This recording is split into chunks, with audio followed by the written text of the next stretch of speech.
Udumo kuNkulunkulu kweliphezulu nokuthula emhlabeni kubantu abathokozelwa nguye. Babunsibande uyakubingelela ndlalifa izulu ngithi uJesu Kristu inkosi.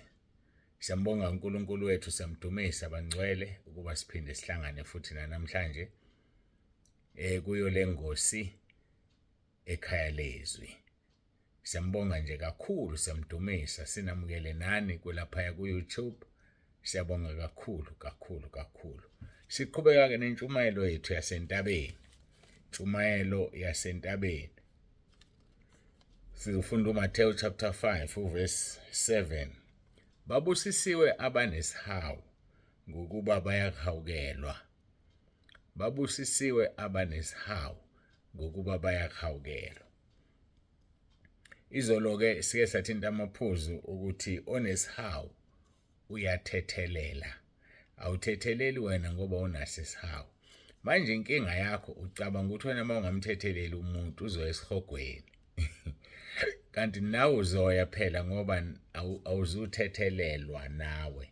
Niya nobabili nje esihogweni, ayithi nawe uzuthethelelwa. Futhi kungenzeka yena aye ezulwini wena ungamthethelelanga ngoba uJesu othethelela abantu. Uze kuwe ngoba ekuhlonipha nje kunika indawo yakho ezoxolisa. Mawungafuni ukumxolela, it's your own business. Indaba yakho le. Uzohamba nje ezulwini ngoba uJesu ubonile phela, uyambona uNkulunkulu ukuthi hayibo nange exolisa lona akafuni ukwamukela uxolo. Ungamlayi umuntu, ungenzi into uthi uyamlaya ungayenzi nje lonto. Uzoyizulwini usale wena. Anti izulu liyabona, izulu libhekile, likubona konke okwenzeka phansi kwelanga. So ngakho ke wena musuyenza nje leyo nto ayifanele uyenze. Thethelela. Ngisho kuthiwa ubambe indoda yakho nentombi noma nengane yesikole njengoba eganga nje amadoda abamba amadodakazi awo phela nje ngoba engayizali kanti naye izalayo futhi ayakwenza. Wena okwakho nje thethelela ngoba ufuna ukuyaphi ezulwini. Ngisho ubamba umkakho elele embedeni wakho nendoda baba thethelela ngoba ufuna ukuya ezulwini. Inkonzo yokuthethelela ijule ngendlela emangalisayo ayilula njengoba siyikhuluma ngolimi njengoba ngiyikhuluma nje ijulile ngendlela emangalisayo kodwa ngaphezulu kokujula kwayo thethelela wena ngoba ufuna ukuya ezulwini. Uma ungafuni ukuthethelela ngeke uye ezulwini. Ngiyafuna nje ukulibeka ngesihloko lelo. Uma ungathetheleli awuyi wena ezulwini. Sasiphinde sikhuluma ngokuthi ke ukuthethelela kungukwenza isihawu. Ukuthethelela kungukwenza isihawu. Isihawu sizigabise kwahlulelweni. Thethelela. Yenza isihawu khona nawe uzohawukelwa. Sikhulumile izolo ngensizwa eyahluleka ukuhawukela, isihawukeliwe yona, yahluleka ukuhawukela owayeyikweleta, lavuka icala layo, savuka isono sayo. Nakuwena siyovuka isono sakho mawuhluleka ukuhawukela, siyovuka isono sakho mawuhluleka ukuxolela. Lithi izwi lenkosi uverse 35 wakhona kanjalo naye ubaba usezulwini uyokwenza kini uma ningathetheleli ngezinhliziyo zenu kube yilona loyo umfowabo. Thethelela ngenhliziyo khona kuzodlula ngoba uma ungathetheleli ngenhliziyo akuzodlula. Thethelela ngenhliziyo mntaka baba ilokho okuzokusiza. Hayike asiqhubekele phambili. Uma ufuna ukuhawukelwa njengomthelisi ngoba kuLuka chapter 18 verse 13 khala ngoba ufuna ukuthethelelwa njengomthelisi. Ake sibuke kancane indaba kaMthelisi kuLuka chapter 18. Umthelisi emikude lithi izwi lenkosi wayengafuni nokuphakamisela amehlo akhe ngasezulwini kodwa washaya isifuba sakhe ethi uNkulunkulu ngihawukele mina sona. Sikhumbula ukuthi umFarisi nomthelisi uxolo bahamba baya ethempelini beyokhuleka. Siyezwa ukuthi umFarisi wakhuleka wathi ngiyakubonga uNkulunkulu ngoba nginjengalomthelisi. Mina ngikhipha okweshumi. Wazinweba ezifa uNkulunkulu akazi ukuthi ukhipha okweshumi. Ethi akafani ney'gcwelegcwele, akafani nabantu abangakholwa. Uyakwazi uNkulunkulu lokho. Yindaba ufanele ukusho. Ngakho-ke oziphakamisayo uzothotshiswa. Wazinweba umFarisi. Kwase kuza nomthelisi. Umthelisi-ke lithi izwi lenkosi wasaba ngisho ukuphakamisela amehlo akhe ezulwini, kodwa washaya isifuba sakhe. Ukushaya isifuba-ke ngesizulu esijwayelekile ukuziphakamisa, ukuziqhenya. Wayengashaya isifuba, kodwa wayesembambatha isifuba sakhe, ekhala, ethi uNkulunkulu ngihawukele mina sona.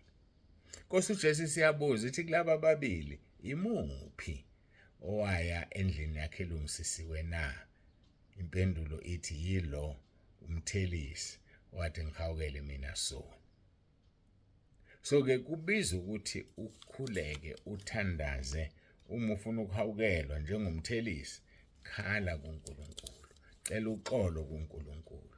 uNkulunkulu uzokuhawukela, uNkulunkulu uzokuzwela.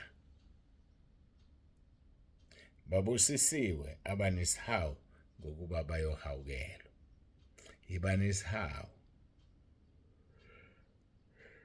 Iba nesihawu uzohawukelwa.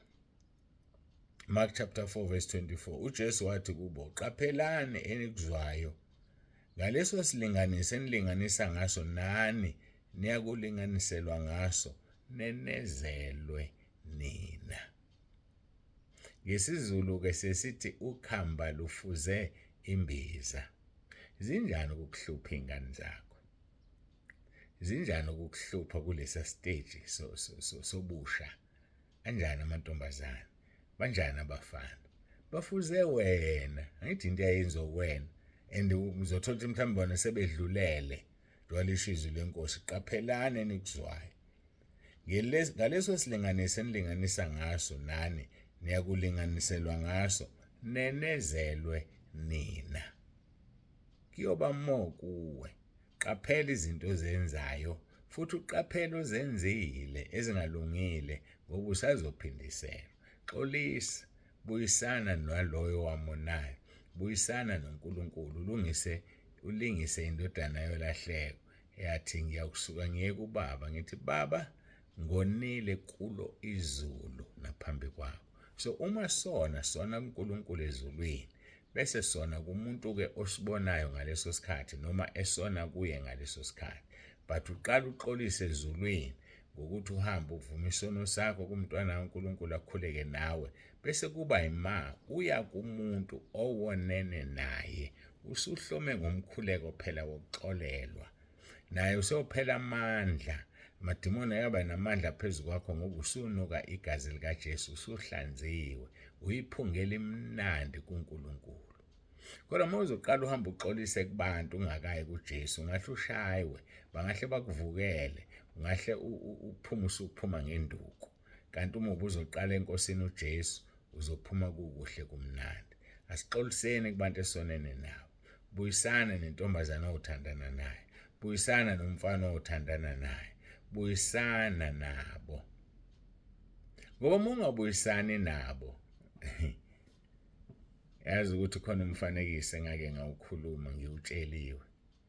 Kuthiwa kunentambo ekubophile wena nalo muntu owone naye. Khona intambo enibophile kwelikamoya. So ngesikhathi ehamba eya esihogweni, ngeke usale ngoba le ntambo iseqakaleni lakho nelakhe. Intombi yakho nje leya wayitshela nti anihlukane noma wavela wahoxa noma walahleka. Isoka lakho nje leliya walitshela yini ukuthi hlukana noma wavela wahoxa wabaleka noma kwashintsha ukusebenza noma kwashintsha isikole? Kwenzekani kahle hle? So-ke uma ungazivumeli isono uboshiwe. Kunentambo eqakaleni lakho nakwelakhe. Uzothi futhi uyahamba ezulwini amemeza athi Nkosi Jesu uya kanjani ezulwini lo ngoba intombi yami lena na? Hayi nami kusho ukuthi ngiyaya-ke ezulwini. Bese uyavinjwa kuthiwa ukwazi ukuya ezulwini ushiye lo muntu. Ngoba uxolisanga kuyena, yiye esihogweni. isihogo simukela lonke uhlobo lwabantu, kanti izulu limukela abangcwele kuphela abahlanzwe ngegazi lenkosi yethu uJesu Kristu ophilayo. Usuxolisile yini? Usuwaxolisani lo mfana omncane wathandana naye waba uBen 10 kuwe? Ikhona leyo nto isifo. Thola ukuthi abasifazane asebekhulile bathanda abafana abancane. Bayathanda abafana abancane bese bebakhohlisa ngemadlana. Mina ngiyabuza, usuwazivumana isono sakho sokuba noBen 10? Usuwazivuma? Wena baba usuwazivuma isono sakho sokuba yiblesser? Angathi uyayiblessa ingane zabantu wena. Ekhaya kuze kulale kungadliwe. Makufuna imali yegrocery ekhaya uvuka ulaka, uvuka indlobane, ulwe. Kodwa khona le ngane esho kanye uvela uyinike ngoba iqomile niyathandana. Hayibo, uzofika esihogweni. Impethu yakhona ayifi insimbi. Ingena noma ikuphi emzimbeni wakhe iphume noma ikuphi. Inyoka yakhona ingena ngesitho sakho sangasese. Ibisiphuma noma ikuphi kushisa inezibhikile. Ilokho okufunayo? Uzolala nenyoka esihogweni. Ungasathandi kubuhlungu. Ishisa futhi ngoba insimbi nayo. Ushe. Ayazi ngimna ngisho ukuthi ushe.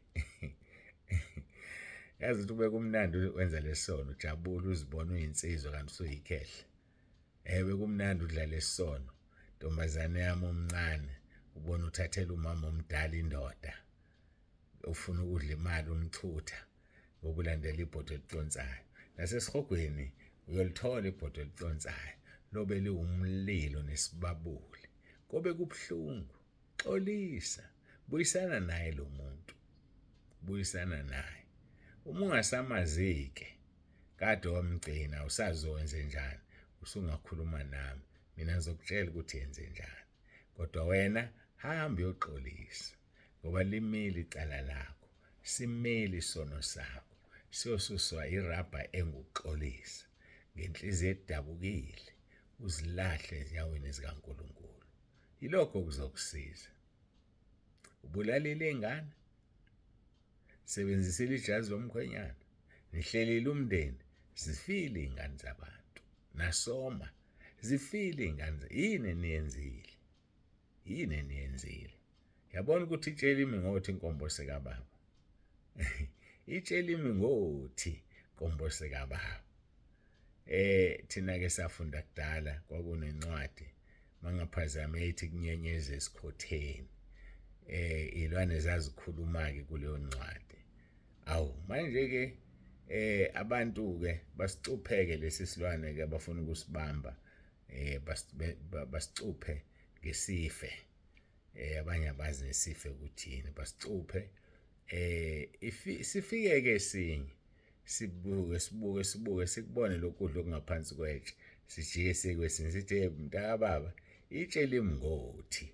Wakwalibona itshela imngothi? Ayingeke khona ongalungile asikwazi ukuyidla lento. Itshela imngothi. Angithi manje kwakwenzela ukuthi izothi masithi lesi silwane sesidla lokho esikudlayo silithinta uthu itshe bese liyawa lesicindezela bese bokubanjwa kwaso. So isilwane sashaya amakhala sathi itshela imingothi inkombo sekababa. Angaze ngilibone itshela imingothi. So ngeke ngikudle lokho yakudla. Ngiyakutshela ke nami itshela imingothi. USathane ulimisile ngothi ulinde abantu abazofika babanjwe. Uzobanjwa ke uphaphama esihogweni. Phenduka ushiye indlela yakho embi uzihlanze uthethelelwe kubini bakho. Lithi ke umphelisi waphakamisa amehlo akhe ngasezulwini washaya isifuba sakhe ethi uNkulunkulu ngihawukele mina so. So uthandaza lo mthandazo. Usekhona ukwakhulekela lo mthandazo wathi inkosi imthethelele uyisoni. Sokwayivuma izono zakho. Hayibo sisaya phambi kaNkulunkulu. Uma ufuna ukuhawukela njengomthelisi isho ukude. Kuwe engafuni ukusondela waphakamisa engafuni ukuphamisa amehlo akhe ngasezulwini kodwa washaya isifuba sakhe wathi uNkulunkulu ngihawukele mina so. Athi-ke uMarko chapter 4 verse 24, uJesu wathi kubo, qaphelani nikuzwayo, ngaleso silinganiso enilinganisa ngaso nani niyakulinganiselwa ngaso nenezelwe futhi. Hayi uzonezelwa. Qaphela-ke mntakababa, qaphela. Isihawu sikaNkulunkulu siyaphilisa. Yazi yaphilisa isihawu sikaNkulunkulu. Mufunda abaseFesu chapter 2 verse 4 no-5.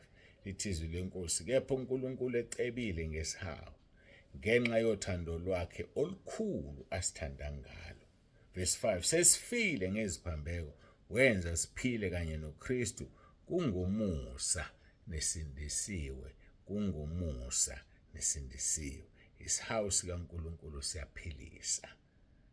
Siyaphilisa ngoba uNkulunkulu ucebile ngesihawu sakhe, ngenxa yothando lwakhe olukhulu asithanda ngalo. Sesifileke ngeziphambeko, wenza siphile kanye noKristu, kungumusa sisindisiwe.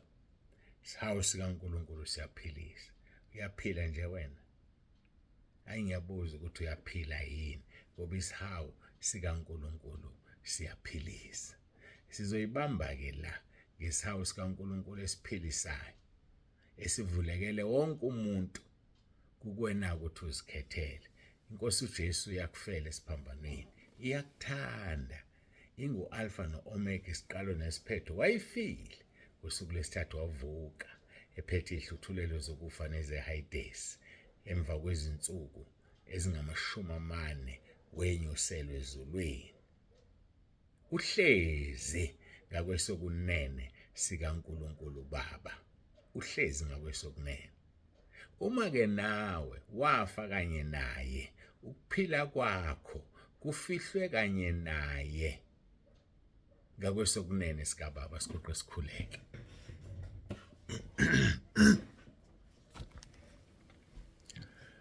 Baba wethu ongcwele, uNkulunkulu wethu onomusa, siyazithoba phambi kobuso bakho, siyabonga uthando sithande ngalo, siyabonga nangayo lenkonzo. Siyabonga ukuthi uhlezi ngakwesokunene sikaNkulunkulu. Ukuphila kwethu kufihlwe nawe, uhlezi lapho uma thina safa kanye nawe. Ngiyacela kubusise wonke olalele lenkonzo, umbusise, umbiyele. Nkosi alizwe alenze, uyazazi inkinga zakhe, ngenelela Nkosi enkingeni zakhe. Msize umuphe ukunqoba. Ngenelela Nkosi kukhona konke, siphonse inkathazo zakhe kuwe, ngoba ushilo kuPetro uqala chapter 5 verse 7. Wathi siphonse inkathazo zethu ngoba uyasikhathalela. Nangumntwana wakho Nkosi, ngiphonsa kuwena inkathazo yakhe, ngiyacela umkhathalele. Ngiyacela umbonelele njengoba wasipha igama lebandla entabeni yendlu kaJehova kuyabonelelwa. Bonelela-ke Nkosi, mbonelele umnikeze. Konke lokhu sicela ngoJesu Kristu inkosi yethu ephilayo. uJesu Kristu inkosi. Amen.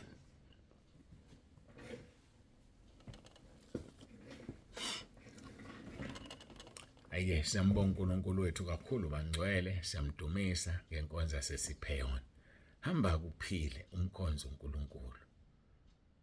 Uyiphathe imfihlakalo kaNkulunkulu, ube isikhonzi senkosi yethu uJesu Kristu. Musa wenkosi yethu uJesu Kristu nothando lukaNkulunkulu Baba nobudlelwano bukaMoya Ngcwele makube nawe lapho khona. Qhubekani-ke niletha abantu bazalwane, qhubekani niletha abantu, qhubekani niletha abantu. Kodwa-ke nisazotshelwa uma ugesi usubuyile, ngicela ningibekezelele. Mangiqhubeka niletha abantu bengasho ukuthi lethani imiyalezo. Nisazotshelwa ngendaba kagesi, nisazotshelwa, ake nibekezele kancane. Ngiyakholwa ukuthi uzobuya, nginethemba uzobuya lingakashoni ilanga. Okwamanje ngithe bonke abantu abami, kwabakhona abantu abanenkani, yazi inkani, baqhubeka bona babhala.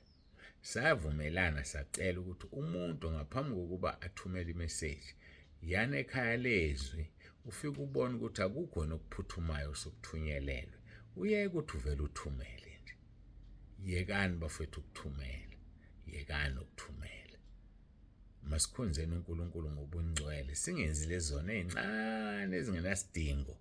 Umuntu uzasha esihogweni ashela into engenamsebenzi ngokuthumela imeseji ngesikhathi esirong, sekuvaliwe. Angithi phela ngiyabuka mina ukuthi ngivale nini. nesikhathi ehambe ngaso imeseji abanye bayaqhubeka bayawathumela. Awu kodwa inkani. uJesu Kristu inkosi. Baba uNsibande uyavalelisa.